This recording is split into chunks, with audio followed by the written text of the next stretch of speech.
Kalau ustadz, apa godaannya? Apa godaannya ustadz? Kemana-mana pakai gamis, tidak ada perempuan mau dekat sama kita. Nah bacakan kau Yasin jauh-jauh kok. Tapi kalau polisi pak, godaannya banyak. Banyak betul godaannya itu polisi. Masalahnya orang datang pula istri, pakai kok kipas pak. Tak kalai ada pakai situ. Itu tuh. Kalau kita ustadz, siapa yang mau sogoki? Paling nasogoki telur sama soko. Apa mau nasogokkan ki? Tapi polisi subhanallah godaannya sangat besar, bebannya sangat besar. Maka disitulah dibutuhkan ibu.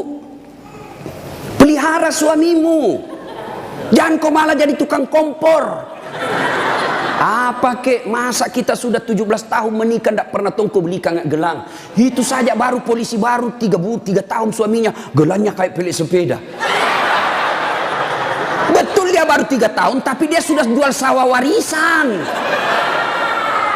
Jangan bu, sayangi itu suamimu, kasihan. Jangan kau dorong dia masuk neraka ya. Coba kalau ibu-ibu tidak beristri polisi, ibu tidak jadi tidak jadi bayangkari. Karena ibu bayangkari, wah luar biasa, mobil polisi dia pakai piarisan. Iya toh? Iya bu. Makanya syukuri. Coba kalau ibu tidak nikah sama ibu bapak-bapak polisi, ibu bukan bayangkari, gasturi. Gadis tua Republik Indonesia. Maka bersyukur ya. Hei Pak, jaga sholat Pak. Saya kasih contoh ya, saya kasih contoh. Kan ada komandan tak toh? Ada Kapolres. Kira-kira kalau Kapolres panggil ajudan bagaimana hebatnya? Ajudan, itu ajudan biar lagi baring-baring di kursi makan cang goreng. Ajudan, siapa? Biar itu ada cang goreng. Perintah komandan. Iya toh? Iya. Mana ada ajudan berani dipanggil? Ajudan, tunggu dulu Pak. Bilang aku diinjak lehermu. Coba. Ayo. Begitu takutnya kita sama manusia. Padahal Kapolres paling lama 2 tahun. Mutasi lagi.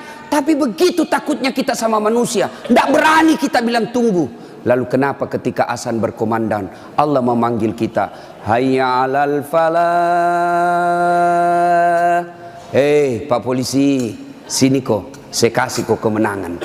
Bapak tahu enggak itu artinya hayya 'alal falah? Itu artinya sini saya kasih kok kemenangan, sini saya kasih kok kejayaan. Allah panggil kok, sini kok saya kasih jadi Kapolsek kok, sini kok saya kasih kok jadi Kapolres, sini. Tapi apa jawaban kita? Tunggu, lagi meeting. Tuhannya suruh menunggu. Kapolres saja kau tidak berani kasih menunggu. Ini Tuhanmu kau suruh menunggu. Pantas 20 tahun kau jadi polisi tidak bisa kau lepas dari kredit.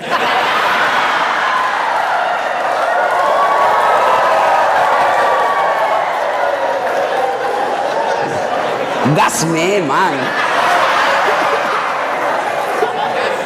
Makanya, bagaimana hidupmu mau baik bos jadi polisi? Kau udah bisa cari muka sama atasan. Siap komandan, siap salah komandan. Bapak kerja sama manusia, 10 nasuruh ki kerja. Nih kerja ini 10, 9 yang cocok, 1 salah, yang salah na persoalkan. Bodoh memang kau ini. Coba, nah lupa itu 9 yang cocok, padahal 9 yang betul, 1 jika dosa. Nah, bodoh memang kau ini. Nah, itulah manusia. Kalian capek cari kelakuan baik. Jangan kau terlalu mencari muka sama pimpinanmu. Yuk kerja saja dengan baik sebagai polisi. Ada tupoksimu, ada ini, kasat ini, jelas pekerjaannya. Kerja itu dengan baik, perbaiki sholatmu. Allah yang angkat derajatmu. Tapi kau siapa? Nah bilang ada di Jakarta, cemen lu men. Ayo, serius Pak. Baiki saja sholat. Kecil Pak. Bapak kan punya jalan jadi Kapolsek. Bapak punya jalan untuk jadi Kapolres. Kenapa? Bapak polisi, memang ada jalannya. Yang tidak bisa ada jalannya, saya jadi Kapolres. Tidak ada itu. Tidak ada jalannya itu, bos. Ayo. Yang tidak ada saja jalannya, Allah kasih. Saya ulang. Yang tidak ada saja jalannya, Allah kasih. Apalagi memang ada jalannya. Apa maksudnya? Pak, bisa ndak perempuan hamil tidak pernah disentuh laki-laki? Itu ndak ada jalannya menurut ilmu kedokteran. Ndak mungkin. Tapi kalau Allah yang mau jadi Siti Maryam, wanita suci, ndak pernah disentuh laki-laki, hamil melahirkan Isa alaihi salam. Tuh Siti Maryam. Cuma sekarang banyak tong perempuan mau sayangin Siti Maryam. Hamil, tidak ada suaminya. Usut punya usut, ternyata selingkuh sama polisi.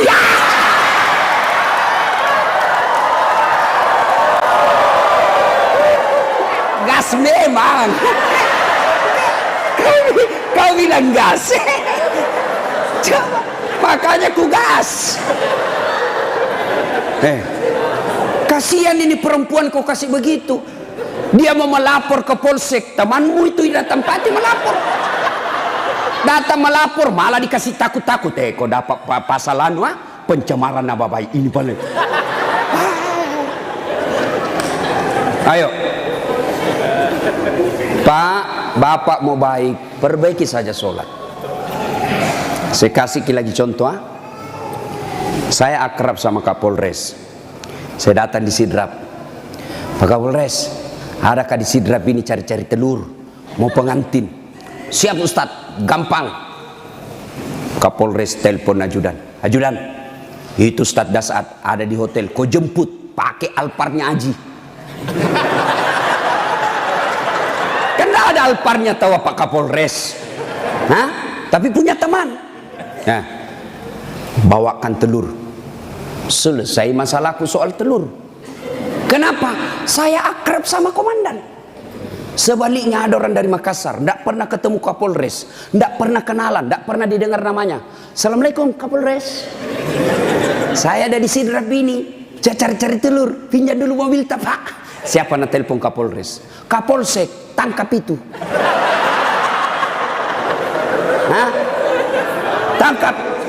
Tangkap dia. Tidak pernah kenal, penipu pasti itu, penipu, tangkap. Begitu juga Bapak, tidak pernah sholat, sholatnya hanya hari Jumat, itu pun paling terlambat datang, paling cepat pulang. Orang khutbah dia tidur, pas bangun kamat dia bilang, aliran apa ini masih tidak ada khutbahnya? Bukan aliran apa, kau tidur dong. Ayo, tiba-tiba dimutasi. Tidak ada tempatnya yang bagus-bagus, stres. Jadi berdoa, ya Allah, capek mak ini jadi polisi Tuhan. Kenapa hidupku tambah susah Tuhan? Nah bilang Tuhan, malaikat, karena dia sudah capek jadi ke polisi, sekali cabut nyawanya. Makanya Pak, yuk perbaiki sholat Pak. Apa alasanmu tidak mau sholat? Bilang kok apa? Bilangnya apa alasanmu? Si geaki apa? Hah? Tidak ada kecuali malas. Dalam Islam ada boleh beberapa orang boleh tidak dosa ketika dia sholat. Satu, belum balik. Kalau ada bapak-bapak polisi di sini merasa belum pernah mimpi basah, belum pakai balik itu. Atau ibu-ibu poluan tidak pernah haid, kau masih balita itu. Yang kedua, siapa boleh tidak sholat? Hilang ingatan alias gila. Kenapa tidak sholat? Saya gila Pak. Yang penting Bapak yakin gila, boleh tidak sholat. Tapi tidak mungkin Bapak jadi polisi kalau Bapak gila. Yang ketiga, boleh tidak sholat dalam tekanan. Zaman Belanda diancam kepala tak. Jangan sholat. Kalau kau sholat saya kasih pecah kepalamu. Boleh tidak sholat orang begitu. Lain itu apa Pak? Bapak nganangani unjuk rasa. Boleh Bapak sip-sipan sholat. Tidak bisa tinggalkan tempat. Sholat khauf namanya, sholat dalam keadaan perang. Bagaimana caranya? Bapak berenam, polisi bertugas. Maka bagi tiga lapis, 3 rakaat, tiga saf. Saf pertama 2 orang, saf kedua 3 orang atau 4 orang. Maka saf pertama diselesaikan dulu sholatnya 1 rakaat. Yang di belakang jaga senjata. Begini dia.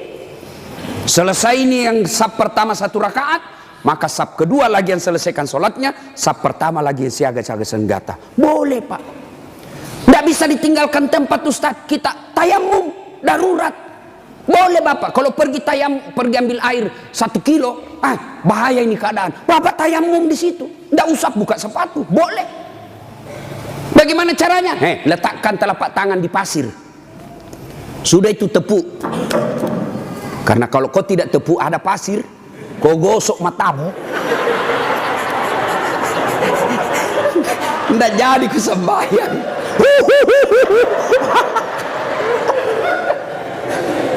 Itu gunanya. Selesai. Agapi. Tidak ada alasan. Maka Bapak sholat. Maulid kali ini, yang tadinya masih malas sholat, perbaiki sholat Pak. Kecil buat Bapak, Allah kasih kita. Kecil Pak. Kecil sekali. Ini perkara dunia. Allah cukup mengucapkan kun. Itu saja itu disebut kun fayakun. Jadi. Nagati nih puangnya. Jadi. Coba. Maka Bapak Ibu Bapak ini perbaiki saja sholat. Bapak-bapak punya anak, tidak perlu di sekolah jauh-jauh ke luar negeri.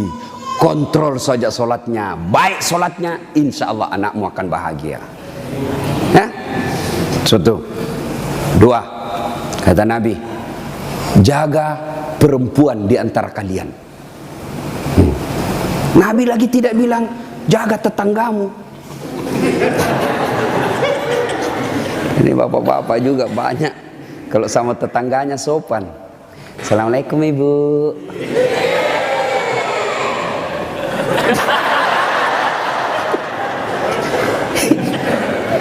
Ibu, kita ini sebenarnya laki-laki tergantung istri.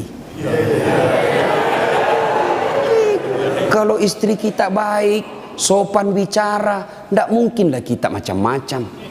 Datang mama tak kuhormati, datang saudara tak kumuliakan, pasti kita berpikir, baik sekali istriku ini. Belum tentu saya dapat perempuan lebih baik dari ini. Ya sudahlah, saya sabar saja menghadapi ini.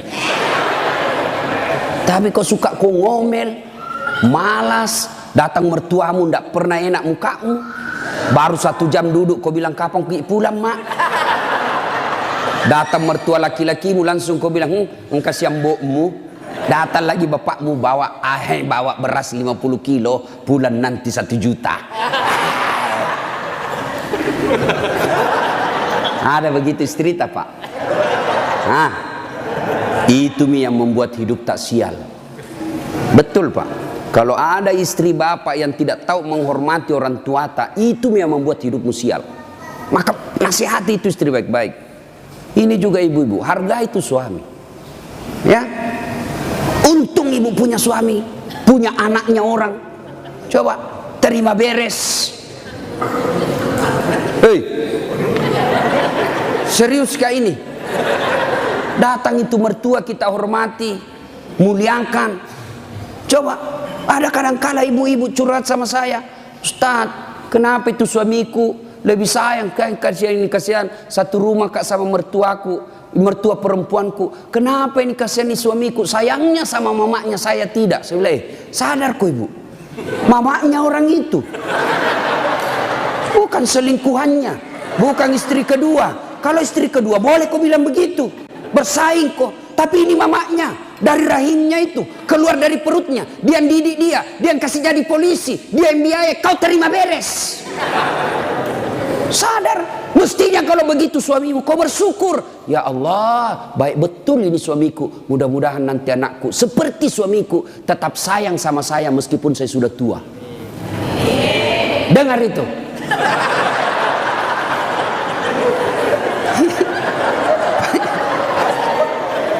Mentong kita ini pun, coba lihat kasih yang ini polisi di jalan ngirup udara kotor. Jalan baik-baik dicurigai lagi. Polisi, polisi. Pada orang baik datang cari perampok. Coba di kantor kalian dimarah-marahi sa komandannya. Siap salah komandan, ditendang di pantatnya. Siap salah komandan, siap salah. Sampai lagi di rumah kau maki-maki lagi. Bodoh memang tahu kenapa kau tidak lawan. Apa mau dilawan? Nah dia Kapolres.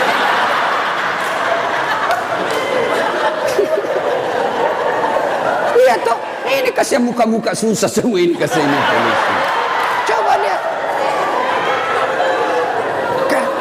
Enak tong itu kalau pulang suamimu kau sayang-sayangi, kau masakan kesenangannya. Tidak bisa tiap bulan, sekali seminggu lah. Ya. Paling tidak ketika kau terima gajinya, kau telepon itu suamimu. Pak, jangkit makan di luar. Hari ini saya masak kesenangan tak untuk kita, Pak. Tanam maki spesial hari ini. Salam sayang selalu dari istrimu di rumah.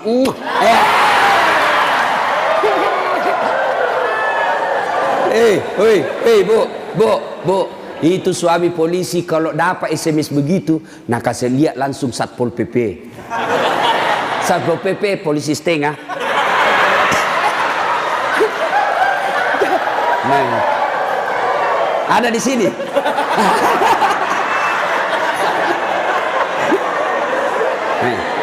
Apa nak bilang? Nak bilang itu polisi. Lihat kau ini istriku bos. Betul dia lebih tua dari saya. Betul dia tidak cantik. Dia orang kampung. Tapi kau lihat bos. Istriku ini. Pernah SMS begitu? Paling kita SMS, Pak, jangan lupa singgah beli gas.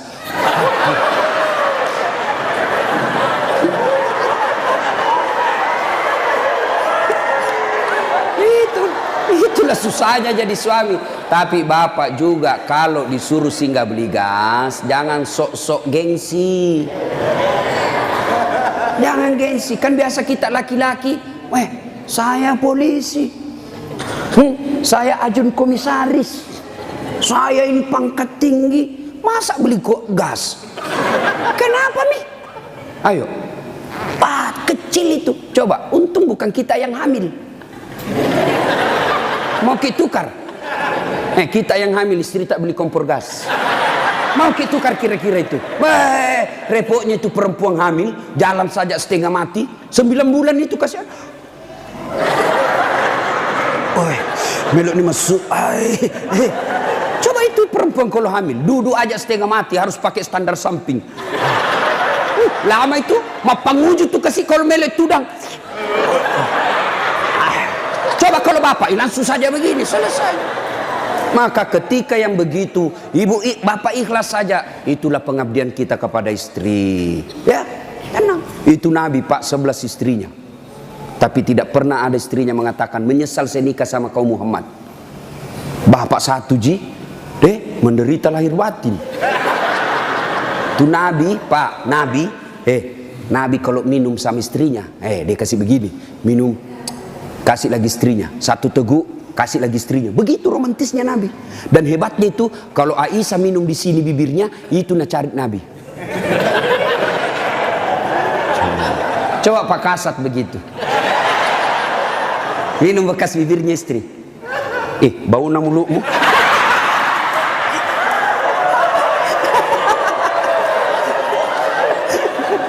Salatullah Salamullah ala toha rasulillah. Salatullah salamullah ala yasin. Satu, jaga solatmu. Dua, jaga perempuan di antara kalian. Maka bapak-bapak polisi jaga istri. Itu kewajiban bapak. Kewajiban bapak. Biar bapak hitam jidat gara solat, Senin Kamis puasa, tahajud tiap hari, tadarus tiap maghrib, tapi istri tidak pakai jilbab, istri tidak solat, istri tidak puasa Ramadan, maka bapak dulu yang masuk neraka. Ku ampusakum wa akhlikum nar. Itu makanya bapak didik istri. Bagaimana cara didik istri? Karena kita tidak punya waktu yang banyak. Lebih banyak di jalan, kasihan. Bagaimana cara didik istri? Arahkan dia pergi majelis. Itu ada pengajian dek, kau pergi di sana. Bagaimana lagi caranya? Paling gampang, bapak tidur peluk-peluk dia. baru putarkan ceramahnya Dasat Latif. Judulnya apa? Kewajiban istri kepada suami. Nah, sayang ke nonton kita. Langsung enak bapak, karena kalau bapak nasihat istri tidak masuk di akalnya. Agatoi tidak masuk, iya kan? Karena bapak lebih sering tipu istri daripada. Bagaimana dia percaya? Kita juga ibu, bagaimana tidak ditipu ki? Karena suka ki marah-marah. Jujur ki, marah kok ya lebih baik dibohongi kau supaya senang perasaanmu. Kenapa kau bohong? Selama ini kau bohong. Ku sayang kau, tidak mau kak kau luka perasaan man, kau bohongi kau. Sekarang kau tahu ya itu takdir burukmu. Kan kita terpojok ki jadi bohong maki. Sama saya ada temanku SD, masih selalu kena telepon sampai sekarang. Cinta-cinta monyet dulu di kampung. Setelah saya lihat banyak viral, tambah populer kila dase. Itu di Makassar gitu nama aku Dasat Latif. Kalau di kampung Ladase.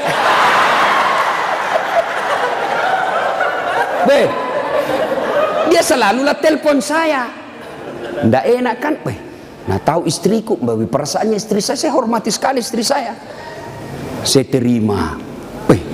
Nggak enak. Saya blokir. Nah bilang kak nanti sombong. Terpaksa ku tulis di situ HP ku namanya penjual batu bata. Jangan kau shooting ibu, nanti sampai sama istriku. Bunyi itu telepon. Nah lihat istriku, Ustaz, ada panggilan tak? Dari siapa sayang? Penjual batu bata. Wah.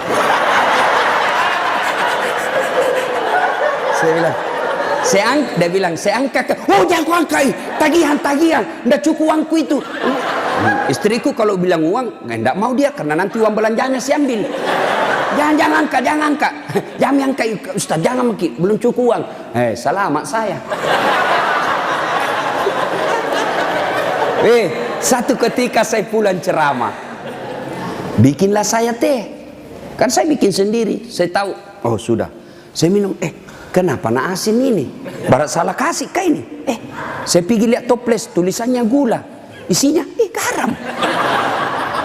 Saya tanya istriku, sayang, kenapa ini tulis ki gula na isinya garam? Nah bilang, hepon tak juga, lain kita tulis lagi isinya.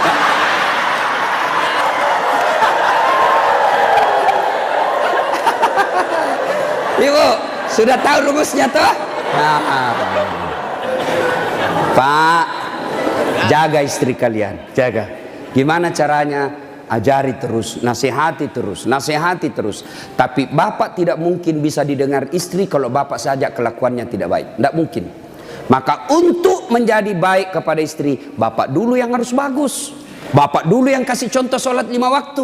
Kalau perlu bangun subuh-subuh sama-sama. Sayangku, yuk peluk dengan baik, cium pipi. Nah bilang apa dia mau dicium stas ngoro mak bau tong bebenya Ustaz. Pak, kalau perlu bapak angkat itu istri. Salat subuh sayang, bareng-bareng, salat jamaah. Meskipun bapak pangkat paling rendah di Polres, tapi ibu bapak lakukan itu mulia di hadapan Allah. Angkat istri, ayo sayangku, salat bareng-bareng, berjamaah, bapak imam, istri makmum. Jangan baca yang susah-susah. Yang pendek-pendek saja ya? Karena yang susah-susah nanti tidak mau sampai. Nak baca Al-Kafirun, wala antum abiduna ma abun, wala ana abidum ma abattum, wala antum abid. Mulai curiga istrinya. Wala antum abidu, wala ana abidum. Pas selesai sholat, ibu juga kalau selesai sholat kasih semangat suami. Sabar ki pak, memang begitu kalau baru pertama orang sholat. Insya Allah ke depan tidak. Jangan malah dimaki-maki. Bodoh memang kau ini polisi dongo. Apa kau tahu kau bilang? Nah bilang suami tak jamin lagi sembahyang deh. Kau sudah. Bu, pulang suami tak ibu. Kita tahu sudah mau masuk maghrib. Datang suami tak sudah sediakan sarungnya. Sediakan kopiahnya, sediakan bajunya untuk sholat, baju koko. Begitu datang, Deng, mandi Ki, ini kita pakai sholat maghrib, ayo kita pergi sama-sama di masjid. Nyaman ibu, suami istri jadi polisi, dapat gaji tiap bulan. Kalau begini kita lakukan, bahagia hidup tak, meskipun kita tak putar-putar saja di sidrap. Enak Pak. Ini istri suka ngomel, suami tukang tipu, kredit tidak pernah berhenti. Kapan enak hidupmu? Ayo, maka perbaiki ini, saling menjaga. Suami nasihati istri, istri ingatkan suami. Itu rumah tangga yang bahagia. Dan yang ketiga kata Nabi, ucapan yang beliau keluar dari bibirnya, ummati, ummati, ummati, umatku, umatku, umatku. Begitu sayangnya sama Nabi. Sayang Nabi sama kita. Nabi tidak mengucapkan Khadijah, Khadijah, Khadijah. Tidak. Nabi yang diucapkan ummati, umat kita. Apa di dunia saja? Tidak. Sampai di akhirat pun Nabi seperti itu.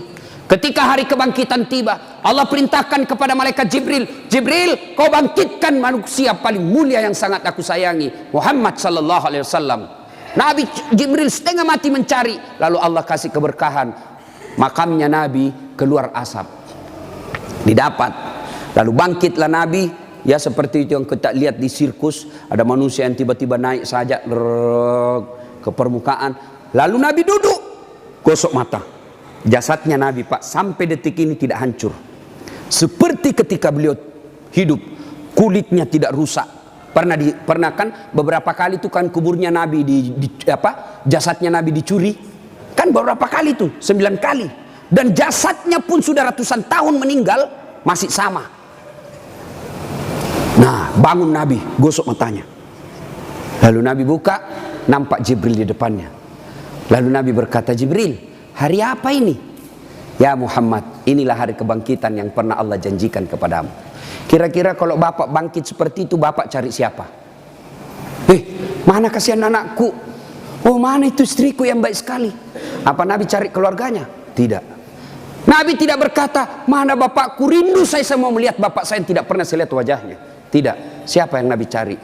Aina ummati. Jibril, mana umatku? Kita yang dicari Nabi Pak. Bayangkan, begitu cintanya Nabi kita. Nabi cinta di dunia sampai di akhirat. Nah sekarang, bagaimana kecintaan kita kepada Nabi? Kalau sahabat luar biasa cintanya kepada Nabi. Nabi sakit ujung akhir hidup beliau. Nabi datang ke masjid sholat subuh. Selesai sholat subuh, Nabi lalu naik pidato. Saudara-saudara sekalian, kita sudah bertahun-tahun membela agama Allah, hidup bareng bersama. Tentu ada yang pernah saya sakiti, baik yang sengaja maupun yang saya tidak sengaja. Kalau ada yang pernah saya sakiti dan saya tidak tahu, tolong balas hari ini. Daripada nanti di akhirat kau membalas, sakitnya berlipat-lipat. Sekarang saya minta balas sebelum saya meninggal. Suasana hening. Abu Bakar paling duluan menangis. Tanda-tanda Nabi sebentar lagi meninggalkan kita ini. Suasana hening. Tiba-tiba dari belakang ada sahabat Nabi namanya Uqasyah. Hitam tinggi besar berdiri. Ya Rasulullah, saya pernah anda sakiti. Semua orang balik. Kurang ajarnya ini Uqasyah. Kapan? Waktu itu perang ya Rasul. Saya berada di sampingmu. Rasulullah mengendarakan onta. Onta Rasulullah. Rasulullah menyambut ontanya. Saya di samping, bukan onta yang kena, tapi saya yang kena. Saya mau membalas ya Rasul. Semua kurang ajar. Nabi lagi sakit mau membalas. Umar berdiri. Uqasyah, kalau gatal tanganmu ingin mencambuk, saya kau cambuk sampai mati. Jangan Rasulullah. Kata Nabi, Umar, saya paham maksud baikmu, tapi dosa tidak boleh diwakili. Dosanya Kapolres tidak bisa diwakili Kasat Lantas. Tidak boleh. Mentang-mentang kita komandan ambil dosa aku tidak bisa. Sudah. Bangkit lagi Abu Bakar. Uqasyah, sayalah sahabat Nabi paling dekat. Saya selalu bersama beliau. Kalau kau mau cambuk, saya kau cambuk. Sama kau sakiti Rasulullah. Nabi bilang, Abu Bakar, dosa tidak bisa diwakili. Kau duduk. Makin dekat Uqasyah, ditahan sama cucu beliau Hasan Husain. Uqasyah, pamanku, Amure, jangan kasihan kakekku, lagi sakit. Saya kau cambuk kalau mau. Sama Rasulullah, saya kau cambuk. Nabi berkata, cucuku, saya paham maksud baikmu, tapi dosa tidak bila diwakilkan. Nak, duduk dekat Uqasyah. Ya Rasulullah, waktu Anda cambuk saya tidak pakai baju. Supaya adil, buka bajumu. Semua orang tambah kurang ngajar ini Ukasya. Di depan Nabi satu-satunya pertama kali disuruh buka baju. Nabi buka bajunya. Begitu Nabi buka baju, subhanallah, terjadi keajaiban. Apa? Tercium bau harum. Bahkan ada sahabat Nabi lagi tidur berkeringat. Dia ambil keringatnya Rasulullah satu tetes, dan itu dia bilang, saya tidak pernah mencium seharum baunya Rasulullah keringatnya. Coba, ada kira-kira di sini keringatnya harum? Nah, ada. Kira-kira kalau saya buka baju di sini, bukan bau harum, bau sakulu. Itulah Rasulullah. Lalu apa kata Rasulullah? Ya, baik, saya buka. Kata Nabi, cepat kau Ukasya, jangan kau buat saya lama tidak pakai baju, nanti Allah menghukummu. Maju Ukasya, dia buang cambuknya, lalu dia peluk badan Nabi, dia cium badan Nabi dadanya, lalu sambil menangis, ya Rasulullah, maafkan saya. Hei, apa maksudmu Ukasya? Tadi kau mencambuk saya, sekarang kau menangis memelukku. Kata Ukasya, ya Rasulullah, itu tadi cerita saya cuma karang, itu cari cerita saya cuma buat-buat. Kenapa? Saya tahu sebentar lagi Rasulullah meninggalkan kami. Ingin rasanya kulitku yang hina ini bersentuhan dengan kulitmu ya Rasulullah, karena saya tahu tidak mungkin saya bisa lagi menyentuhnya tanpa saya akali seperti ini. Ya Rasulullah, mau sekali nih kulitku yang hina menyentuh kulitmu yang mulia. Pun kalau saya nanti masuk surga belum tentu sama kita punya kelas. Saya ingin menyentuhmu ya Rasulullah. Saya ingin merapatkan badanku dengan kulitmu yang mulia ini ya Rasulullah. Nabi lalu meneteskan air mata dan berkata, saudara-saudara sekalian, kalau kalian mau tahu temanku di akhirat kelak, inilah karena cintanya kepada Rasulullah Muhammad sallallahu alaihi wasallam. Rasulullah luar biasa cintanya kepada kita. Lalu kalau Bapak cinta kepada Rasulullah, muliakan Rasulullah dengan cara apa? Pelihara warisannya. Apa warisan Nabi? Bukan istana. Apa warisan Nabi? Al ulama'u warisatul anbiya. Muliakan ulama. Bapak-bapak polisi, gunakan kekuasaanmu untuk melindungi pewaris para nabi, bukan pewaris pejabat. Lindungi pewaris para nabi, supaya kalian nanti di akhirat ada yang bernyamamu, melindungimu ketika pada saat itu tidak ada lagi perlindungan. Rasulullah pewarisnya bukan gubernur, Rasulullah pewarisnya bukan presiden, Rasulullah pewarisnya bukan Kapolri, tapi pewarisnya Nabi adalah ulama. Muliakan ulama, karena sama saja kalian memuliakan Rasulullah. Tidak usah kau muliakan Dasat Latif, tidak usah kau muliakan kiainya, tapi muliakan ilmu yang beria. Kalian tahu halal haram bukan dari Kapolres, kalian tahu halal haram, rukun-rukun iman, rukun-rukun haji bukan dari Kapolri, bukan dari sekda, bukan dari bupati, tapi kalian mengetahuinya dari ilmu-ilmu para ulama. Ini saja tausiah kita, mudah-mudahan ada manfaat. Saya ingin berlama-lama, tapi saya harus ada di Makassar pukul 11 karena saya harus perjalanan lanjut ke Kolaka. Terima kasih Pak Kapolres. Saya doakan Bapak beserta istri sehat walafiat, diberikan kemampuan dan kesanggupan untuk menjaga wilayah hukum Sidrap dan sekitarnya. Bapak-bapak polisi, saya berdoa semoga Bapak sekalian selalu dititipkan iman dalam hati, sehingga Bapak betul-betul menjadi pengayom, pelindung, dan pelayan masyarakat. Insya Allah, luar biasa pekerjaan Bapak. Kalau Bapak melaksanakannya dengan baik, Bapak ini bertugas sebagai Umar bin Khattab, menegakkan hukum. Luar biasa. Kalau saya paling hanya bisa menganjurkan di mimbar, tapi kalau Bapak polisi mampu mengamalkan langsung. Saya jangan minum khamar, jangan narkoba. Nah, dengar anak muda, tapi kalau Bapak bilang jangan narkoba, langsung ditangkap masuk penjara. Bapak lebih hebat dalam dakwah daripada ustadz. Kalau ustadz di mimbar teriak-teriak, jangan minum khamar. Kita lihat peminum khamar, paling dibilang, dede, mabuk si Ronald Mudai. Tapi kalau Bapak polisi dapat langsung bisa disegit, borgol, bawa ke penjara. Nah, ibu bapak, saudara-saudara sekalian, mudah-mudahan ada manfaat. Lebih dan kurangnya mohon dimaafkan. Sebelum kita akhiri, mari kita berdoa kepada Allah Subhanahu wa taala.